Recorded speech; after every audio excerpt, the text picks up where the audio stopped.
welcome back, sports gamers. It's the Natural. Got a Madden title update for April today. It really is a more of a patch than really an update. I kind of patches like something just to fix some specific issue.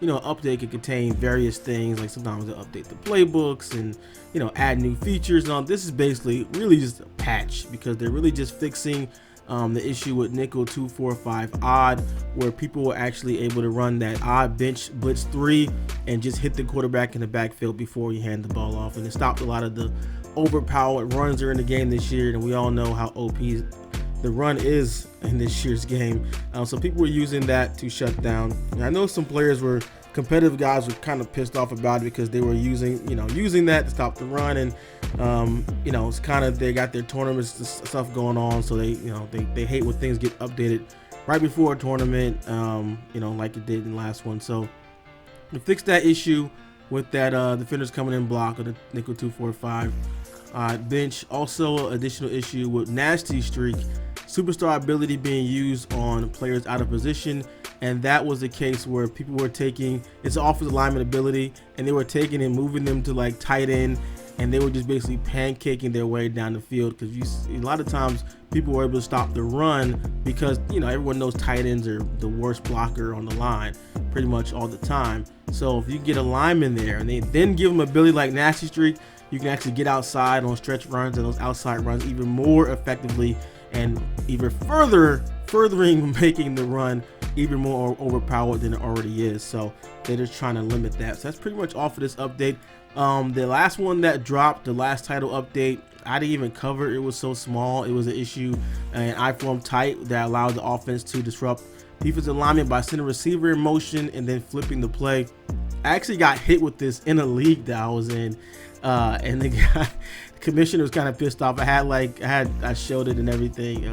That's why you should always stream or record your games. And the guy hit me with this and made my cornerbacks kind of flip to the other side, and it was like wide open. So they fixed that in the last one, and a also issue causing miscalculation of nearby defenders with the matchup nightmare, backfield mismatch, and backfield master abilities, specifically preventing double coverage from always being calculated correctly. And they fixed that. So, and they also changed some of the causes abilities in Mutt salary. I mean, I'm not really gonna do much as far as Mutt, not gonna cover that too much. But also on nasty streak, they changed the Mutt increased his cap to 999. But some players feel that the ability shouldn't have any cap at all. Just be able to use what abilities you want. But I don't know. One thing I have put out there and asked you guys, what are some issues that are still prevalent in the game that haven't been fixed? One major one that a lot of people are having problems with, the franchise online rosters not downloading and having issues receiving errors trying to get on there and download rosters or download any type of update. That's been broken. It's one thing I've reached out to developers. They are aware of that. That's an issue. That's something that they are working on. They're aware. I can't tell you when that fix is coming. Definitely, I think it's going to come before the next game comes out. So I think with the next few patches, updates, they'll probably figure that one out, or something they might be able to fix server side. They don't need the patch, but I don't know. But that we'll see. So I was in the comments. I was reading you guys. Had a few issues. People were saying that the jump catch. I asked you guys, what issues you still have in the game, and someone said the jump catch. They jump and catch it, come down and drop it. I've seen this, but usually it's when it's a contested type catch. When you have a defender on the player. I haven't seen it if someone's wide open. I mean, I will basically say I don't think that's something that's broken. It's just like throw to guys that are open. Like, I've never seen somebody come up and drop it on their own. Usually there'll be a defender there or there'll be somebody, but I have seen a few glitches here and there with the catches, and I've seen some crazy ones where they'll basically juggle the ball like on their shoulder pads down the field or whatever. I've seen some crazy glitches, but for the most part, I think they definitely toned down the defenders catching everything, and they toned down the high and low and passes. That's not an issue like it was last year. Basically, it's even tough to use high and low pass as much as they did in Madden 19. So I think there's definitely still some work to be done with the catching and the wide receiver DB interaction, but I really can't say that it's worse than Madden 19. Someone else said QB pocket movement, fumbling when scrambling. That's by design. The whole point of that, well, one, the QB pocket movement, it's for all quarterbacks, it's not great unless you have escape artists. Like, that is how they make escape artists matter. People wanted certain players or superstar players to feel different than regular players, and that was one of the superstar abilities. And so that ability to have pocket escapability is something that should feel better than the average quarterback. I still think it's really terrible that regular quarterback without escape artists is pretty much dead in the pocket. You can scramble some, but escape artist is so good. But I wouldn't want every quarterback to be able to scramble like escape artist, because that would just be, that'll be even more OP, just like the rest of the running game. That would be super ridiculous. So it depends on what mode you guys are playing. If you're playing head-to-head, you're playing MUT where everyone can have it, or head-to-head where you can choose your team, and you can choose a team that has it. But you're playing franchise mode, it's only a few quarterbacks in the whole league that has that ability. So from my point of view as a franchise player, I don't have a major issue with that. But I would like some more mobility or quarterbacks in the pocket, but I don't want it to be as overpowered as escape artists. Fumbling when scrambling, that's by design as well, especially for competitive and head-to-head, is that there's no injuries. So, okay, what's this? If the fumbles were normal for quarterbacks, what's stopping you from scrambling every single play, just dropping back and scrambling? Fumbling was made to dissuade people from running with their quarterbacks all the time. So is that a good trade-off? Yes or no? I don't know. They don't want injuries in that mode, because a lot of people don't want injuries in the mode.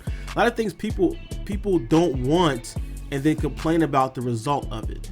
Like, people didn't want weather in these same competitive modes, but then people complain about there's no weather. People didn't want these certain things, but then when they do it, they complain about it. So it's like, you can't satisfy everyone. Also, throwing motions are too slow.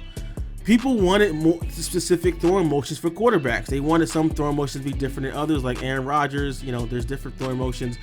I wish there were more ones that you can notice. Really, it's just like sidearm, kind of like that quick half throw like Aaron Rodgers does, and like the long windup of like a Phillip Rivers type sidearm, or that long windup like some quarterbacks have. But I wish they would do more of that and expand it further. But that is with the pass rush, along with the throwing motions being a bit slow, it can be tough. But I like that balance that it gives. I'm always going to turn more towards a defensive balance, and I like that you can't just drop back and throw a 60-yard bomb with the snap of a finger. You got to kind of load up for that. So I do like that. Sometimes I do feel it's a bit much. I'm throwing like a 20-yard corner route, and it takes my quarterback like 4 seconds to throw the ball. I think that's excessive. So it needs more tuning, but I don't think they should totally go away from. They should expand upon the throwing motions and throwing accuracy. Dropping open passes on offense and defense. I've seen it on defense. You don't want to. It depends on what mode you're talking about. Again, are you talking about what game style are you talking about? Are you talking about competitive? You're talking about sim. You're talking about, obviously probably not arcade, but competitive sim both play differently when it comes to that. And in sim, they're gonna drop passes. And that's like real life. Players drop passes. In competitive, it's more user based. They're gonna catch those more, especially if you user. But I've seen issues on both sides. I think. Last year, the defense caught better than the offense. I can't say the same this year. I think the defense, is more balanced this year, but I can use more tuning too. And pretty much everyone else's complaint was just, I hate the game. I want to play NCAA. Okay, that's fine. All right, so, but yeah, there was still some complaints that people weren't happy with that last patch that went out. There were guys that were running eye tight all 3 months, and then all of a sudden they dropped that patch, to that people were using that defense to stop, those things in eye tight, and they were running eye tight, and they were able to do the flip and all that stuff like that, and they patched it out, so it's like you got. I don't know. I guess they should get with the tournament organizers and try to play a little more. To the pocket and know, okay, there's a tournament coming up, so let's wait till that's after and then let's pass the game. So maybe they should just be more, communicate more with the people that are throwing tournaments, so they're not pissing off the competitive community when they're releasing these patches. So that's really, but you shouldn't hold up a whole patch, just for a group of guys. But if you're televising these events, these are your major events, these are there's big money behind this, then maybe you should think about that when you put these patches out and kind of communicate better with that. So that is it. Just really more of a patch than I say. They call them all title update, but really just patches to fix exploits and issues in the game. So hopefully they fix the ones that are coming out. Like I said in the previous video, they aren't going to have any more roster updates. They're not going to have any more equipment updates. That's all going to be going towards Madden 21. So catch you guys in the next video. If you enjoy our content here at SGL, like, subscribe for more news, reviews, and tips from your favorite sports games. Want to take your game to the next level? Join us on Patreon and become an SGL Insider today.